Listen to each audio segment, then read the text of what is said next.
Good morning എല്ലാവർക്കും എൻ്റെ മറ്റൊരു വ്ലോഗിലേക്ക് സ്വാഗതം. നമ്മളിപ്പോഴാണെന്നുണ്ടെങ്കിൽ മലരിക്കലാണുള്ളത്. മലരിക്കൽ ആമ്പൽ വസന്തമാണെങ്കിൽ ഈ വർഷത്തെ വന്നിരിക്കുകയാണ്. അപ്പോൾ പൂക്കളൊക്കെ പൂത്തു തുടങ്ങി. കഴിഞ്ഞ വർഷം നമ്മൾ വീഡിയോ ചെയ്തിട്ടുണ്ടായിരുന്നു. അത്രയും പൂക്കളായിട്ടില്ല. പൂക്കളൊക്കെ ആണെങ്കിൽ പൂത്ത് തുടങ്ങിയിട്ടേ ഉള്ളൂ. നമുക്ക് ആമ്പൽപ്പാടത്തിൻ്റെ നടുവിലൂടെ ഒരു വഞ്ചിയാത്ര നടത്താം. കോട്ടയം ജില്ലയിലെ ആമ്പൽപ്പൂക്കൾ കൊണ്ട് പ്രശസ്തിയാർജിച്ച ഗ്രാമമാണ് മലരിക്കൽ. കോട്ടയം ടൗണിൽ നിന്നും ഒരു 7.5 കിലോമീറ്റർ മാത്രം. കോട്ടയം കുമരം റോഡിൽ നിന്ന് തിരിഞ്ഞ് തിരുവാർപ്പ് റോഡിലൂടെ സഞ്ചരിച്ച് കാഞ്ഞിരം കവലയിൽ നിന്ന് തിരിഞ്ഞു വന്നാൽ മലരിക്കൽ എത്തിച്ചേരാം. ഈ കാണുന്നതാണ് 9000 പാടശേഖരം. 1850 ഏക്കർ പരന്നു കിടക്കുന്ന നെൽവയൽ. 9000 പാടശേഖരം എന്ന് പറയാൻ കാരണം 9000 പറ നെല്ലാണ് ഇവിടെ കൃഷിക്കായി വിതയ്ക്കുന്നത്. കോട്ടയം ജില്ലയിലെ തന്നെ ഏറ്റവും വലിയ പാടശേഖരമാണിത്.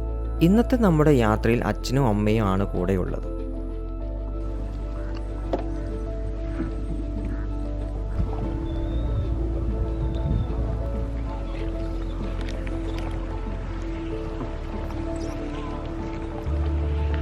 ഇതാണ് രഞ്ജിത്ത് ചേട്ടൻ. കഴിഞ്ഞ വർഷം ചേട്ടൻ്റെ വഞ്ചിയിലാണ് നമ്മൾ ആമ്പൽപ്പാടത്തിൻ്റെ കാഴ്ചകൾ കണ്ടത്. നെൽകൃഷി കഴിഞ്ഞ് നെല്ല് കൊയ്തു മാറ്റി അടുത്ത കൃഷി ഇറക്കുന്നതിനായി പാടത്തിലേക്ക് വെള്ളം കയറ്റുന്നതോടെയാണ് ആമ്പൽ വളർന്ന് പാടം മുഴുവൻ പൂക്കളാൽ നിറയുന്നത്. ജൂലൈ പകുതി മുതൽ സെപ്റ്റംബർ ആദ്യം വരെയാണ് ഇവിടെ പൂക്കൾ കാണാൻ കഴിയുക. വെള്ളം വറ്റിച്ച് പാടം ഉഴുതുമറിക്കുന്നതുകൂടെ ഈ വർഷത്തെ ആമ്പൽ വസന്തം അവസാനിക്കും. ഈ വർഷം വെള്ളം കയറ്റാൻ താമസിച്ചതും മഴ പെയ്ത് ഉപ്പുവെള്ളം കയറിയത് കൊണ്ടുമാണ് കഴിഞ്ഞ വർഷത്തെ അപേക്ഷിച്ച് ഈ വർഷം പൂക്കൾ കുറവായത്.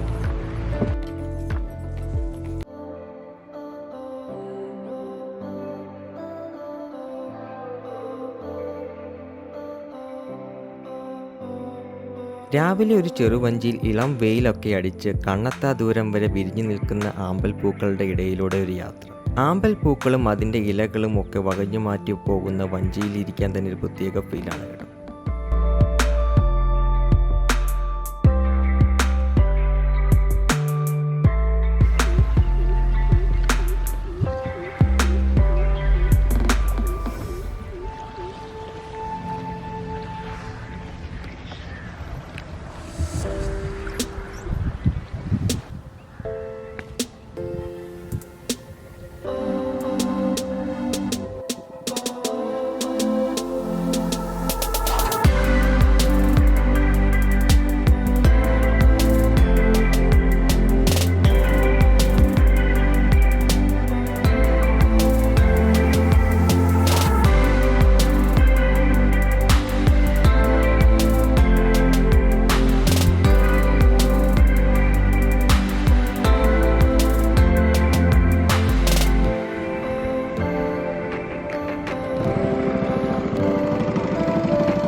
ഏകദേശം ഒരു 30 മുതൽ 45 മിനിറ്റ് വരെയാണ് വഞ്ചി യാത്ര വരുന്നത്. ഫോട്ടോയും വീഡിയോ ഒക്കെ എടുക്കുന്നവർക്ക് അതിനുള്ള സൗകര്യം ഒരുക്കിത്തരും ചേട്ടന്മാർ. ഇനി പാടത്തിലൂടെ കാഴ്ചകൾ കണ്ട് കൂടുതൽ ദൂരം സഞ്ചരിക്കണമെങ്കിൽ അതുമാവാം. അഡീഷണൽ തുക കൊടുത്താൽ മതി. കാർ പാർക്കിംഗ് ഫീസായി ഒരു 30 രൂപ ഈടാക്കുന്നുണ്ട് ഇവിടെ. രാവിലെ 6:30 മുതൽ 9 മണിക്കുള്ളിലായി വന്ന പൂക്കളുടെ കാഴ്ചകൾ കൺകുളിർക്കെ കണ്ടു മടങ്ങും. കോട്ടയത്ത് നിന്ന് രാവിലെ 6:45 മുതൽ ഇങ്ങോട്ട് ബസ് സർവീസ് ഉണ്ട്. ഭാഗ്യമുണ്ടെങ്കിൽ കൊക്ക കൊക്ക്, നീർക്കാക്ക, എരണ്ട, കൊളക്കോഴി, ദേശാടന പക്ഷികൾ, പരുന്ത് അങ്ങനെ ധാരാളം പക്ഷികളെയൊക്കെ കാണാം ഈ യാത്രയിൽ. 100 രൂപയാണ് ഒരാൾക്ക് വഞ്ചി ഫീസായി ഈടാക്കുന്നത്. ഒരു ബോട്ടിൽ 4 മുതൽ 5 പേർക്ക് വരെ കയറാം. ഇവിടെ വലിയ വഞ്ചികളും ഉണ്ട്. അതിൽ 10 പേർക്ക് സുഖമായി യാത്ര ചെയ്യാം. ഒരു 6:30 മുതൽ ഒരു 8 മണി വരെയൊക്കെയാണ് ഈ പൂ നല്ല രീതിയിൽ കാണാൻ കഴിയുക. അപ്പോൾ നിങ്ങൾ വരുവാണെന്നുണ്ടെങ്കിൽ ആ സമയത്തിനുള്ളിലായിട്ട് വരിക. പിന്നെ വന്നു കഴിഞ്ഞാൽ പൂക്കളൊക്കെ ആണെങ്കിൽ വാടി നിൽക്കുമായിരിക്കും. അപ്പോൾ അതുകൊണ്ട് പൂക്കളുടെ നല്ലപോലെ ഒരു കാഴ്ച കാണുന്നുണ്ടെങ്കിൽ ഈ സമയത്ത് വരിക. എല്ലാ ബോട്ട് സവാരി നടത്താൻ വേണ്ടിയാണെന്നുണ്ടെങ്കിൽ നിങ്ങൾക്ക് അത് കഴിഞ്ഞാലും വന്നാലും കാഴ്ചകളൊക്കെ കാണാം. ഇനി തിരക്ക് കൂടും.